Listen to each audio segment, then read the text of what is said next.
नमस्कार दोस्तों, आइए देखते हैं कि मंडे को यानी कि सोमवार को मार्केट कैसे कामकाज कर सकती है। लेकिन उससे पहले डिस्क्लेमर, वीडियो खाली एजुकेशनल और लर्निंग पर्पस के लिए है। मेरी तरफ से कोई बाय सेल का रिकमेंडेशन नहीं है। कुछ भी खरीदने बेचने से पहले आप अपने फाइनेंशियल एडवाइज़र की मदद ले लीजिएगा। आपको होने वाले प्रॉफिट लॉस के लिए मैं या मेरा चैनल किसी भी तरह से जिम्मेवार नहीं है। दोस्तों, आज जो है मार्केट हुई तो गैप अप, लेकिन उसके बाद दिन भर नीचे ही कामकाज करते रही और बड़े नैरो रेंज में। और बैंक निफ्टी ने तो सारी हदें ही तोड़ दी आज।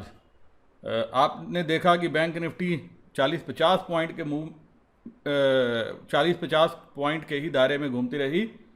50 पॉइंट ऊपर 50 पॉइंट नीचे ऐसे कर करा के जो है पूरे दिन में सिर्फ कॉल और पुट दोनों का प्रीमियम ही ख़त्म किया। पैसा इसने किसी को नहीं दिया। और सोमवार को भी कुछ ऐसा ही सिनेरियो नज़र में आ रहा है। इन केस कोई बड़ा गैप अप अगर नहीं हुआ और वो सस्टेन नहीं हुआ तो उसका रीज़न है, आप ये देखिए, कल भी यही रीज़न था। रिटेलर कॉल और पुट दोनों राइट करके गया था। आज भी उसने सेम सिचुएशन की है। इंट्रा में तो उसने लॉस लिया ही होगा। इस फिगर को आप देख के कर रहे हैं कि आज दोनों तरफ उसका फिगर बराबर था। इधर तो उसने लॉस लिया ही होगा, लेकिन साथ में यहाँ पे जो है वो कॉल और पुट में बराबर की राइटिंग कर गया। और प्रास हमारे अभी आज के दिन में अग्रेसिव राइटिंग से बचते हुए नज़र आए। अब हुआ क्या, एक बार आप देखिए, ये रिटेलर की पोजीशन है, कॉल भी बेची है, पुट भी बेची है। एफआईआई इसने भी अपनी जो है पोजीशन थोड़ी सी हल्की करता हुआ नज़र आया। और प्रास ये थोड़ी सी मिक्स व्यू, ये भी लेके गए हैं, कॉल भी लेके गए हैं, पुट भी लेके गए, और यही हाल डीआईआई का है। मतलब सब कंफ्यूज थे मार्केट की डायरेक्शन को देख के कि मार्केट ऊपर लेके जाएं नीचे लेके जाएं। वैसे भी मंडे का ट्रेंड है कि अच्छी खासी गैप डाउन होती है। पिछले कुछ हफ्तों से हम देख रहे हैं कि अच्छी खासी गैप डाउन होने के चक्कर में ये प्लेयर्स जो है प्रास वो इवेंचुअली बचते हुए नज़र आए कि क्या पता वीकेंड में कुछ वर्ल्ड मार्केट ना करिश्मा कर जाए तो इंडियन मार्केट को गैप डाउन होना पड़े। लेकिन रिटेलर बिना डरते हुए वो तेजी भी खेल के गए हैं, मंदी भी खेल के गए हैं। मतलब ये तेजी हो गई, ये मंदी हो गई। अब कौन जीतेगा वो देखना है। रिटेलर थोड़ी सी अपनी पोजीशन कम करते हुए नजर आए। अब इनके पास 44,570 44,570 कंट्रैक्ट हैं। इंडेक्स फ्यूचर में 37,175 37,175 ये नंबर है हमारे डीआईआईस का। एफआईआई थोड़े से नंबर बढ़ाते हुए नजर आए, 5,550 ये नंबर है अब इनके पास। और प्रास 12,945 ये नंबर इन्होंने बेचा हुआ है, राइट किया हुआ है। काल में 72,333 कंट्रैक्ट रिटेलर राइट करके गया। डीआईआई ने कोई चेंज नहीं है। एफआईआई ने थोड़ी पोजीशन अपनी आज हल्की की है, 90,328 कंट्रैक्ट इनके पास हैं। और प्रास 18,262 कंट्रैक्ट इनके पास हैं जो राइट करके गए हैं। बाकी नंबर इन्होंने थोड़ा सा कवर कर लिया है। रिटेलर पुट में 1,38,372 कंट्रैक्ट हैं। और डीआईआई 20,494 कंट्रैक्ट हैं। एफआईआई 1,24,686 कंट्रैक्ट हैं। और प्रास 6,808 कंट्रैक्ट प्रास के पास हैं। मतलब रिटेलर ने इधर भी एफआईआई को माल दिया है, रिटेलर ने इधर भी एफआईआई को माल दिया है। रिटेलर ही सबसे पावरफुल है। और स्टॉक फ्यूचर 6,88,035 कंट्रैक्ट हैं रिटेलर के पास। एफआईआई ने थोड़ा सा नंबर कम किए, 5,53,795 कंट्रैक्ट इनके पास है। प्रास 1,11,132 कंट्रैक्ट प्रास के पास हैं। अब चलते हैं दोस्तों, बाकी पैरामीटर्स पे देखने की कोशिश करते हैं कि मंडे को मार्केट कैसे कामकाज कर सकती है, क्या मूव दे सकती है। अब दोस्तों यहाँ पे आप देख सकते हैं एसजीएक्स निफ्टी अभी ऊपर कामकाज करी है। यही हाल जो है यूएस मार्केट का भी है, यूरोपियन मार्केट भी ऊपर ही कामकाज कर रहे हैं। और विक्स भी नीचे आया है। बाकी यूरोपियन मार्केट भी पॉजिटिव ही हैं। और कैश मार्केट में आज क्या हुआ है एक बार देखते हैं। एफआईआई ने कैश में सेलिंग की है, सेलिंग 1142 करोड़ की है। और सामने से डीआईआई ने बाइंग की है 1468 करोड़ 1468 करोड़ की। मतलब डीआईआई थोड़े से बुलिश होते हुए नजर आए हैं। अब निफ्टी 14,823 के लेवल पे क्लोजिंग दी है, तो हम सीधा 14,800 पे चलेंगे। 14,800 पे क्या कामकाज हुआ है। 14,800 पे पुट पे अच्छा ओपन इंटरेस्ट है, जहाँ पे 23,000 कंट्रैक्ट आज ही जुड़े हैं। तो देखा जाए तो 14,800 ही अपने आप में फिलहाल सपोर्ट का काम करेगा, और रेजिस्टेंस 14,900 पे भी है, और 15,000 पे रेजिस्टेंस थोड़ा सा आप मान के चलेंगे थोड़ा अच्छा है। ये कॉल जितनी भी है आप ये मान के चल सकते हैं ये रिटेलर ने बेची है, ये पुट भी जो है रिटेलर ने ही बेची है, क्योंकि कॉल राइटिंग और पुट राइटिंग दोनों आपको रिटेलर की तरफ से होती हुई नज़र आ रही हैं। अब 14,800 के बाद जो है वो सपोर्ट है 14,700 की, गैप अप होती है एक बार के लिए। आप 15,000 के लेवल के आसपास जो है एक्शन देखना चाहिए आपको, एग्रेसिव पुट नहीं बाय करनी चाहिए, क्योंकि जिस हिसाब से निफ्टी तेज हो रही है, निफ्टी ऊपर निकलने की कोशिश कर रही है, आज भी इसने 800 के लेवल पे के ऊपर जो है क्लोजिंग दी है, तो ऐसा लग रहा है कि निफ्टी अभी कोशिश कर रही है ऊपर जाने की। तो इसको ऊपर जाने दो, कितना पहाड़ चढ़ सकती है वो आपको देखना पड़ेगा। उसका रीज़न एक है, यहाँ पे अग्रेसिव कॉल राइटिंग भी पड़ी है और यहाँ पे पुट राइटिंग नाम मात्र है। तो ऐसा एक बार आप अगर पीछे डाटा को देखोगे तो आपको एक बात समझ में आएगी, जब निफ्टी एग्रेसिवली ऊपर की तरफ जाती है तो ये जो पुट वाले हैं, क्योंकि यहाँ पे राइटिंग नहीं है, तो ये एग्रेसिव यहाँ पे पुट एडिशन करके बैठ जाते हैं, और उस वजह से मार्केट जो है वो ऊपर ऊपर ऊपर की तरफ भागना शुरू कर देती है। तो अगर ऊपर हुई तो कॉल राइटर स्वाभाविक है पैनिक में आएंगे, जिन्होंने कॉल बेची हुई है, और वो क्या करेंगे, कोशिश करेंगे, या उनको लगेगा मार्केट ऊपर जा रही है और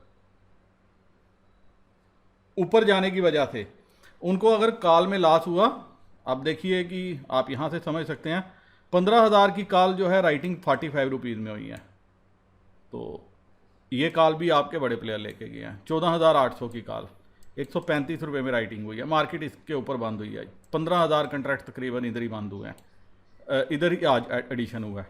तो यहाँ पे आपको एक बात समझनी पड़ेगी, अब जो मैं जिस लेवल पे नज़र रखूँगा वो है 15,000 का लेवल, क्योंकि अगर अब ये कटा तो एक बार के लिए बड़े प्लेयर कोशिश करेंगे मार्केट को ऊपर लेके जाने की, ताकि ये ऊपर ले जाके उसके बाद वहाँ पे अपनी कॉल ये हल्की करें और पुट सस्ते में बने, और फिर शायद ये पुट में अपना मुनाफा कमाने की कोशिश करें।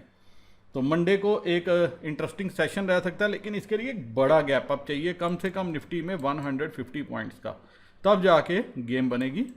तकरीबन 940 के ऊपर 11,940 के ऊपर जो है, सॉरी नॉट 11, 14,940 के ऊपर अगर निफ्टी निकलती है तो आपको एक बार के लिए इस लेवल पे नज़र रखना पड़ेगा और देखना पड़ेगा 15,000 पे कैसे एक्शन बनता है।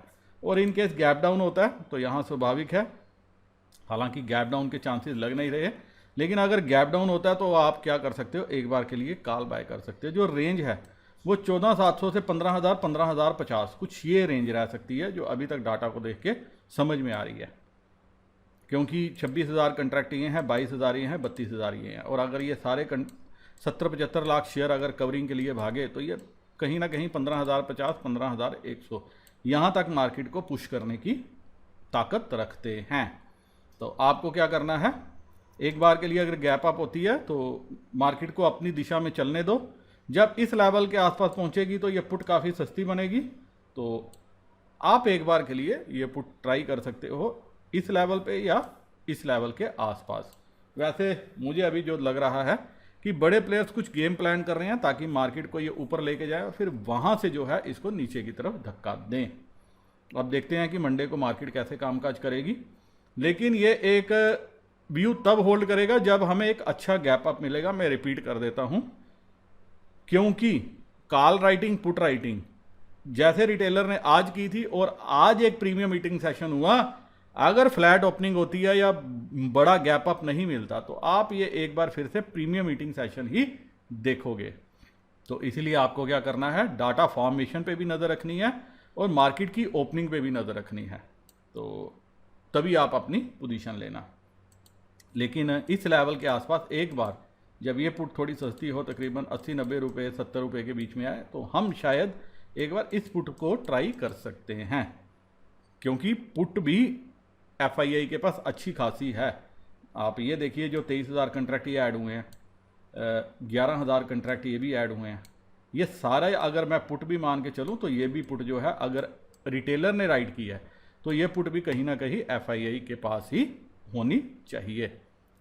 अब चलते हैं बैंक निफ्टी पे देखने की कोशिश करते हैं बैंक निफ्टी क्या कामकाज कर सकती है। 32,904 जितना आज बैंक निफ्टी ने पकाया उतना किसी ने नहीं पकाया, और बैंक निफ्टी ने आज रिटेलर को लॉस भी दिया होगा। तो 32,904 के लेवल पे हुई तो गैप अप, लेकिन गैप अप सस्टेन नहीं किया और बड़े प्लेयर्स ने अपना काम कर दिया। अब 33,000 पे आप यहाँ पे देखिए 18,000 कंट्रैक्ट आज ही जुड़े हैं और 22,000 कंट्रैक्ट पुट में है, जिसमें से 16 आज भी जुड़े हैं। और ये सारी पुट एक बार आप ये भी समझ के चल सकते हैं, जहाँ तक रिटेलर का समझ में आया उसने पुट भी बेचने की कोशिश की, कॉल भी बेचने की कोशिश की, और कॉल के भी प्रीमियम कम हुए और पुट के भी कम हुए। इवन मंथली में भी जो है अच्छा खासा प्रीमियम जो है इरोड हो रहा है हर दिन।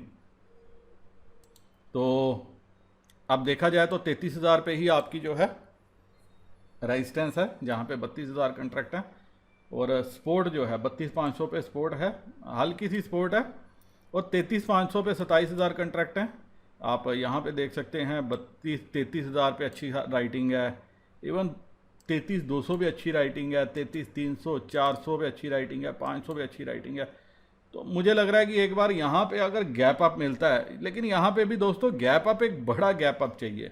यहाँ पे भी 300-400 पॉइंट का गैप अप जो है वो काम नहीं करेगा। जैसे आज गैप अप तो हुआ, लेकिन उसके बाद जो है मार्केट नीचे आ गई। तो यहाँ पे भी एक बार अगर बड़ा गैप अप मिलता है और मार्केट कहीं इन लेवल्स के आसपास पहुँचती है, तो हम एक बार पुट ट्राई करने की कोशिश करेंगे। मुझे ऐसा लग रहा है कि बड़े प्लेयर्स जो है बैंक निफ्टी को अगले हफ्ते 33,000-34,000 के लेवल तक ले जाने की कोशिश कर सकते हैं, एक मेजर गैप अप को प्लान करके, ताकि वहाँ पे जो है वो कॉल्स में से अच्छा मुनाफा कमाएं और 2-3 दिन तेज़ी में रखें और एक्सपायरी वाले दिन जो है वो अपनी मंदी खेल लें। अब देखना पड़ेगा कि मंडे को ये कैसे मैनेज करते हैं। जो रेंज है वो 32,500 से लेके 33,500 से 600, कुछ ये रेंज रह सकती है। और अगर फ्लैट ओपनिंग हुई या आज की तरह कमज़ोर 150, 200, 250 पॉइंट की ओपनिंग हुई, तो वो आप देखोगे कि एक बार फिर से सोल्ड ऑफ होगी बैंक निफ्टी, और वहीं जो आज के लो थे यहीं के आसपास आने की कोशिश करेगी। तो यहाँ पे अगर गैप अप होती है तो गैप अप पे आप नज़र रखना। मैं एग्रेसिव अभी पुट एडिशन करने की आपको सजेशन नहीं दूंगा। जो मैंने कल आपको बोला था कि हम पुट लेके चलेंगे, लेकिन मैं आज आपको ये सजेशन ही दूंगा कि आप एग्रेसिवली पुट ऐड करना। आप थोड़ी देर मार्केट पे नज़र रखना, डाटा पे नज़र रखना और पुट एडिशन पे नज़र रखना कि यहाँ पे पुट कैसे ऐड हो रही है, फिर आप अपनी पोजीशन बनाना। अभी के डाटा को देख के ये लग रहा है कि जो पुट है और जो कॉल है, जो 2 दिन से मैं देख रहा हूँ, वो रिटेलर राइट कर रहा है, वो दोनों तरफ राइट कर रहा है, और पोजीशन जो है हमारे बड़े प्लेयर्स बना रहे हैं।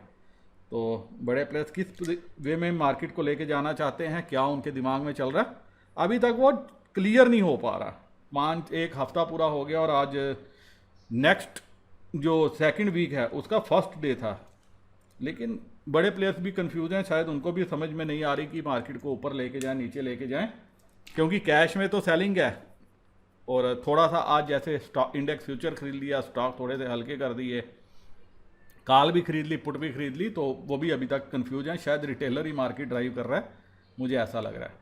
फिर भी इस लेवल के आसपास हम एक बार पुट लेंगे, और गैप डाउन मिलता है तो गैप डाउन के केस में मैं देखना चाहूँगा कि 33,000 में यहाँ पे फर्दर एडिशन कैसे होता है, और अगर यहाँ पे एग्रेसिव एडिशन हुआ तो फिर मैं थोड़ा सा बच के रहूँगा। अब एक चीज़ है, जैसे ये 18,000 कंट्रैक्ट हैं रिटेलर ने राइट किए हैं, लेके बड़े प्लेयर गए हैं, तो क्या बड़े एक वो मेजर गैप अप प्लान करके मार्केट को ऊपर सस्टेन करने की कोशिश करेंगे? क्योंकि 14,000 कंट्रैक्ट यहाँ पे भी ऐड हुए हैं, यहाँ पे भी, यहाँ पे भी, यहाँ पे भी, यहाँ पे भी, और अगर मैं सारी कॉल राइटिंग देखूँ ये रिटेलर की तरफ से है। तो इसीलिए आपको एक बार जो है नज़र रखना पड़ेगी, डाटा पे नज़र रखनी पड़ेगी, और अकॉर्डिंगली अपनी पोजीशन आप तभी बना सकते हो, क्योंकि प्राइस अभी मार्केट से आउट है। अभी जो लड़ाई है वो रिटेलर वर्सेस FII है, तो जीतता कौन है वो हम मंडे को देखेंगे। और वैसे भी मुझे भी कुछ एक्शन नज़र में आया तो मैं टेलीग्राम चैनल पे जरूर अपडेट करने की कोशिश करूंगा। इसी के साथ दोस्तों ये वीडियो मैं यहीं ख़त्म करने की इजाज़त चाहता हूँ। उम्मीद करता हूँ इस एनालिसिस के बेसिस पे आपको मंडे को कुछ प्रॉफिट देखने को मिले। नमस्कार, जय हिंद।